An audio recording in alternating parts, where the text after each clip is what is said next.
Yeah, welcome back, guys, to the final part of January 2019, paper 1, Thursday. So, we were on question number 9, and from 9 till 12, we'll be doing these questions. Okay. A teacher measures the count from a radioactive source over a 20-minute period.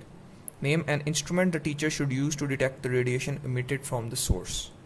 Okay, so there are, I can name two of them, which one of them is the Geiger-Müller tube, or you can use the gold leaf telescope or gold leaf electroscope, because you're only detecting the radiation, not counting.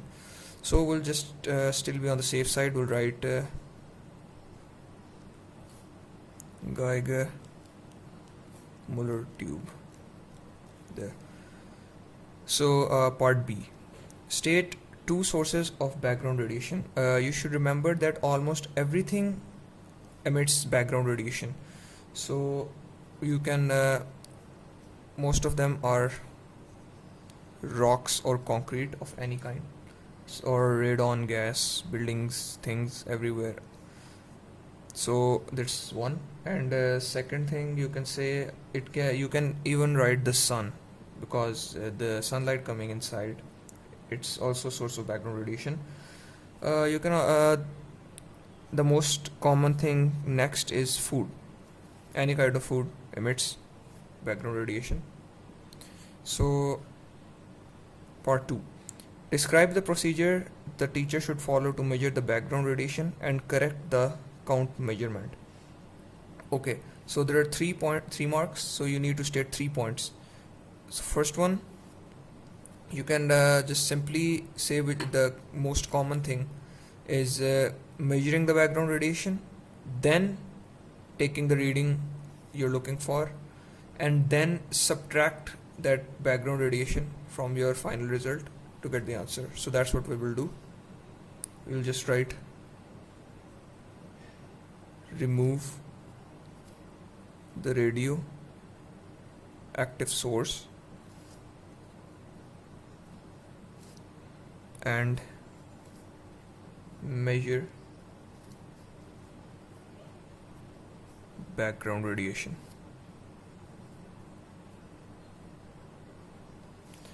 You can also say take multiple measurements,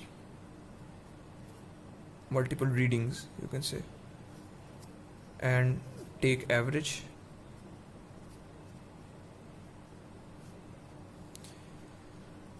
Then now you will take the reading of your source of the radioactive source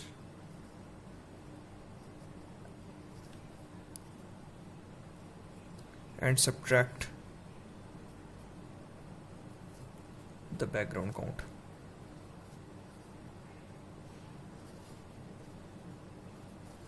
From it. Those are 3 marks guaranteed. So we'll move on. Part C. The radioactive source used by the teacher emits beta radiation. Describe how the nucleus of an atom is changed by the emission of beta particles.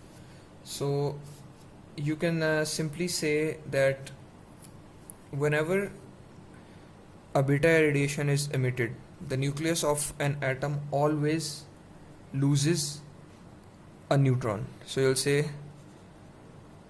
number of neutrons is reduced by 1. Next, you can say the number of protons increases by 1. So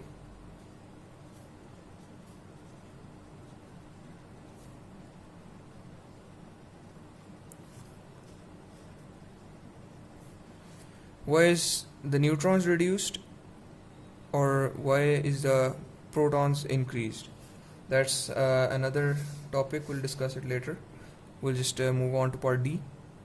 State 2 ways that the teacher can reduce the risks when working with radioactive sources. Okay, so we have talked about this before in that X-rays question. Reduce the exposure time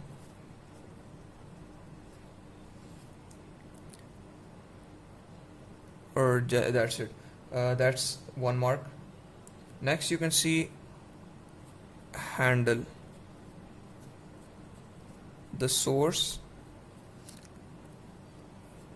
with tools instead of your hands. For example, a pair of tongs. See, those are 2 marks.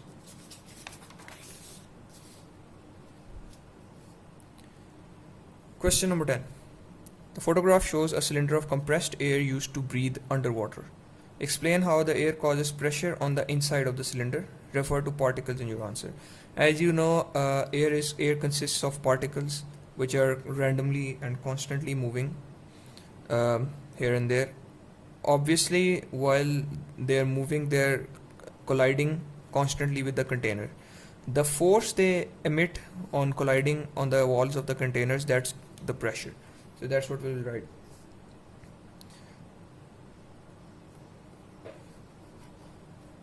You'll just write the air particles are constantly and randomly moving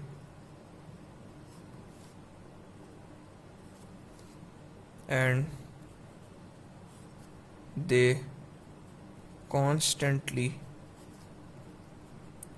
collide with the inner walls of the container.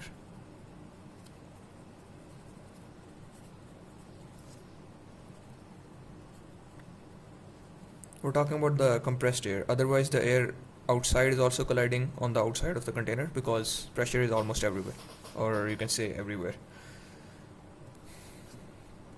These collisions cause a force on the walls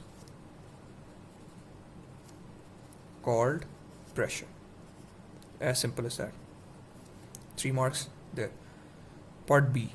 Explain what happens to the pressure of the air inside the cylinder as its temperature increases.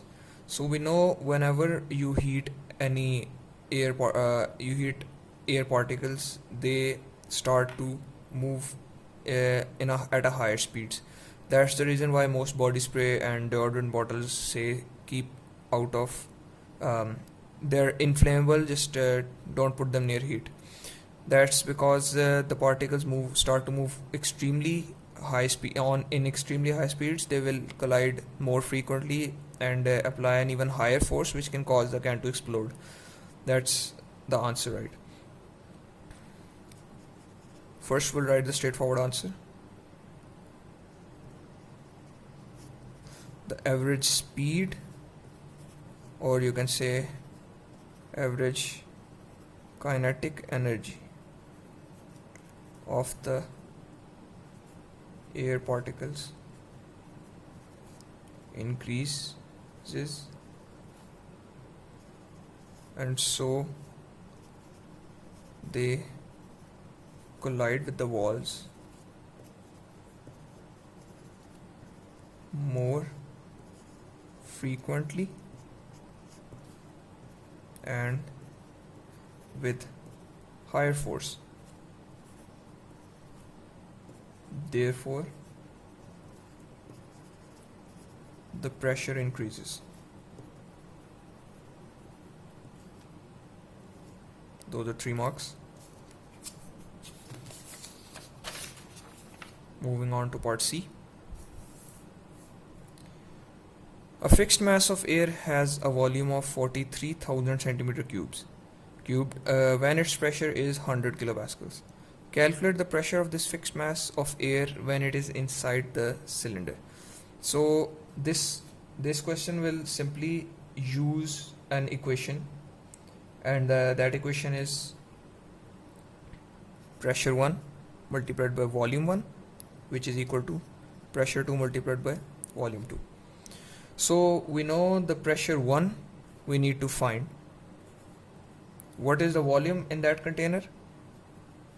8500 centimeter cubed, which is stated over here. Okay. Second, what is the pressure to? 100 kilopascals, as stated here.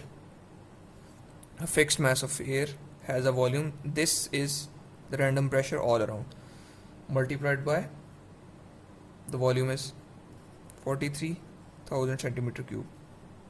So it's actually stating when the pressure is 100 kilopascals, the mass of air, the volume of a fixed mass of air is this. So we have one reading of P2 V2, while the second reading we don't have a P1, but we have the V2.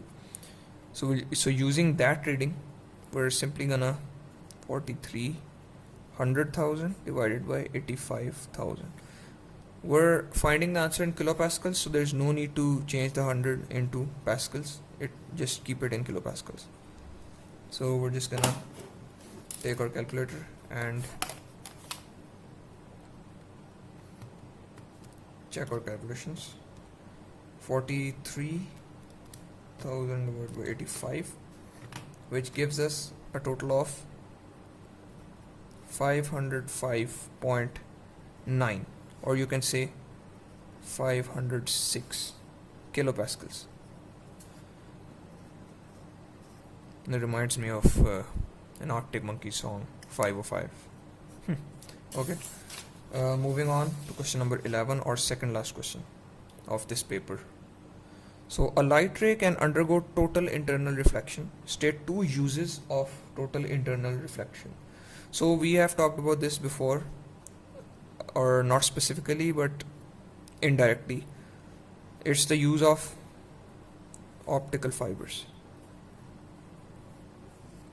Why? Because when you're looking inside the body, those tubes are optical fibers through which the visible light has been traveling through. So first use optical fibers, or just for communication, because optical fibers are mostly used for communication in things like, for example, the wired internet connections, or your many telephone cables are nowadays using optical fibers. Second thing you can say, the prism in cameras or periscopes. Periscopes are the best example for this question, because a periscope is shaped like this. Here's one mirror, here's one. So total internal reflection takes place, it goes there and again it happens, so you can see what's over here right from here. So okay, next, describe the conditions required for total internal reflection to occur.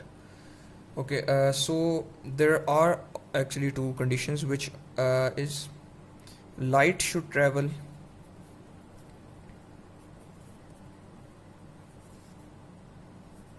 from a more dense area, medium we can say, to a less dense medium. This is the first point. The second point, the angle of incidence should be greater than the critical angle.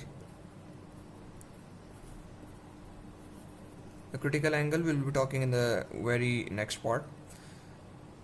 The diagram shows a light ray entering a glass block from air. Here's the air and this is the glass, and then incident on the flat side on the block at position A. So whatever angle it's making on this normal, this angle, that's the angle of incidence. So we're not done with this question yet. We will be needing this diagram, so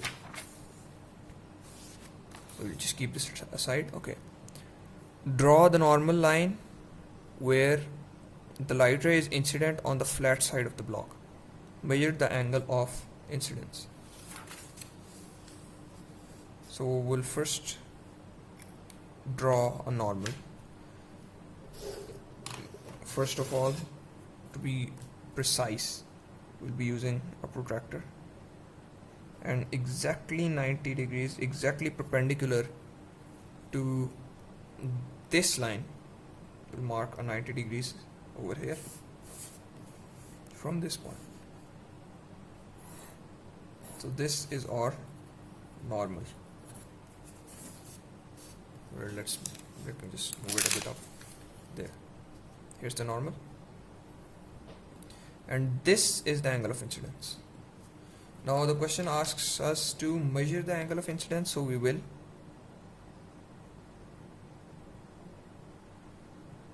There. Which comes out to be about 26.5, so we'll just take it as 27 degrees. Measure the angle of incidence, it's 27 degrees. Okay. The critical angle of the glass block is 40 degrees. So we know the critical angle of the glass block is 40 degrees. Continue the path of the light ray after it reaches the point A. So you know the points for the conditions for total internal reflection were: light should travel from more dense medium to less dense medium. Yes, and the angle of incidence should be greater than the critical angle. So the angle of incidence is not greater than the critical angle, and light is not traveling from a more dense medium to a less dense medium. Instead, air is a very less dense medium as compared to glass. So both the conditions are incorrect. So they are asking us to complete the light ray. What happens? Okay, instead of totally internally reflecting, which is not gonna happen, the light ray will move outwards. It will be refracted outside like this. And if you're keen on finding the angle of refraction, we'll just go on or do a further study. There's our normal, and this will be our angle of refraction. Okay, so we're done with this question, this part actually. So state the equation linking critical angle and the refractive index. This is one of the more complicated equations which many people don't understand or forget at the end time, because in here the critical angle, refractive index, other than that there are a little more things, which is the use of sign and the use of 1. Here C is the critical angle and N is the refractive index, so make sure to put a sign against C and 1 over N, or you can just say N into sine C is equal to 1 if you're writing it in single equation, but we're linking a critical angle first, so I just managed to put it like that. Calculate the refractive index of the glass block. Okay, so this is not really hard. First we have to find the refractive index, so we will just rearrange the equation like this. So N is equal to 1 divided by sine 40. 40 is given, critical angle is given over here, so we're just gonna calculate 1 over sine 40, which gives us 1.55, or we'll write it 1.6. Pardon if this looks like an 8, but no unit because it's just a measure of angles and the refractive index and the critical angle. Critical angle has no value, no unit, so there is no unit for refractive index as well. Question number 12, or final question of the day, and this is okay. The graph shows how the current in a filament lamp varies as the voltage across it is changed. So you can see draw a circuit diagram to show a circuit that could be used to make the measurements required to plot this graph. So we are current in a filament lamp, so we're measuring the current as well, because they are telling us that it varies. How do they know that? They're measuring it as the voltage across it is changed, so they're also measuring the voltage. So what we're gonna do, first draw a battery. Here's the positive, here's the negative. We're gonna place a lamp right here, and we're finding the voltage across the lamp, so we're placing a voltmeter in parallel to this. Now we place an ammeter over here as well. And how are they changing the voltage? They're using a variable resistor.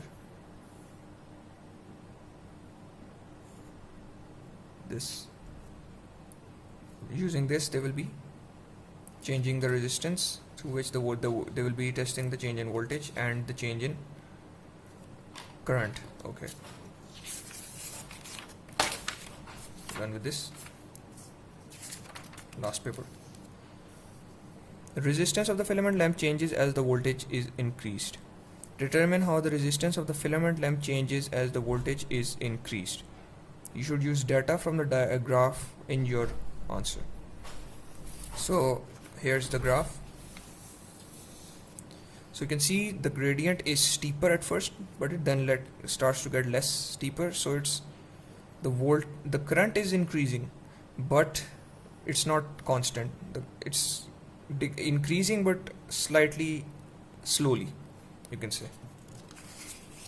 Trying to explain it using simple words. Okay, you determine how the resistance changes as the voltage increases. So you can simply just say, we'll just take two values first and then compare it. That's the easiest way to do it, using the value of 2. This point here is 300, so this will be 280 right here. Value 1, take at V1 it is 20, so amperes is 280. Voltage 2 we will take at 4 volts, which brings it to about this point approximately, which is about 460. So at 4.0 at 2.0 it is amperes are 460. So now simply we have to find the voltage. V is equal to IR. V is equal to IR is the formula we will be using. V1 is 2 is equal to 280 R. So R is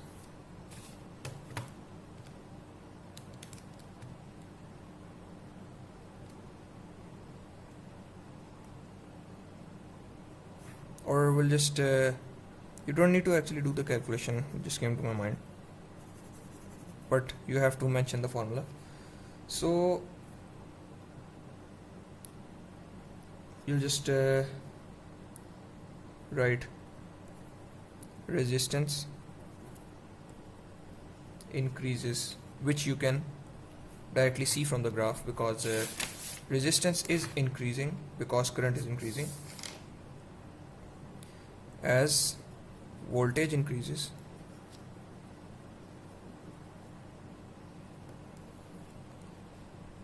Because V is equal to IR, so at 2 volts we have resistance of how many? We'll just actually calculate this. At 2 volts we had 280, actually that's milliamperes, I'm sorry for that. So we'll just divide it by 1000, which gives us 0.28. 2 divided by 0.28, 7.14. That's the value at 2. Second, 4 divided by 0.46, we have 0.46, and it's 8.7. So here you can see at 2 it is 7.14, at 4 it is 8.7. So you can just say we have a resistance of 7.14, but at 4 it is 8.7. So resistance is increasing. So we have about 4 marks here, because 2 for the calculation, 2 for the explanation. Now next part, let's move this last part. Explain why the resistance changes as the voltage is increased. This is pretty straightforward, because increasing the voltage also increases the current, which causes more electrons to collide in the wire, causing higher temperature. Because when you're trying to resist something and you're increasing the voltage as well, because when you're increasing the voltage, the resistance of the wire will try to hold back the excessive electrons. So more electrons will be pushing in, which will be colliding more in a higher quantity and in frequency. So that collision causes heat, so that higher number of collisions will cause a higher temperature. So these are C marks. Increasing voltage increases the current. Greater rate of electron collisions, second marks, and then hence it causes higher temperature. That's 3 marks for completing the sentence. Actually, that's what I think. Okay. Draw a line on the graph to show how the current varies with voltage for a different filament length with a higher power rating. So now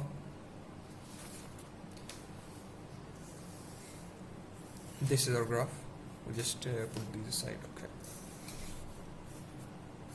A higher power rating, and this will, according to increasing voltage, the current will also increase because of higher power. More the power, more the current.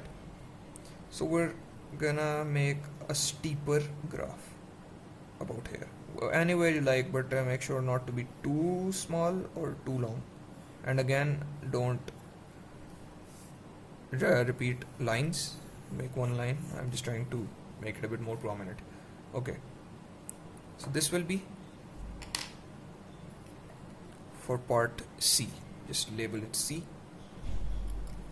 and that's all for this question, and it's all for this paper. So on my next video I'll be posting the paper 2P for physics. That will be about in 2 parts, because the number of questions are reduced. So if you want more of these past papers because after that I'll be posting a bit later from 2020 and 2021 as well. So make sure to like and subscribe to keep track of these papers. I'll see you in the next video. Bye.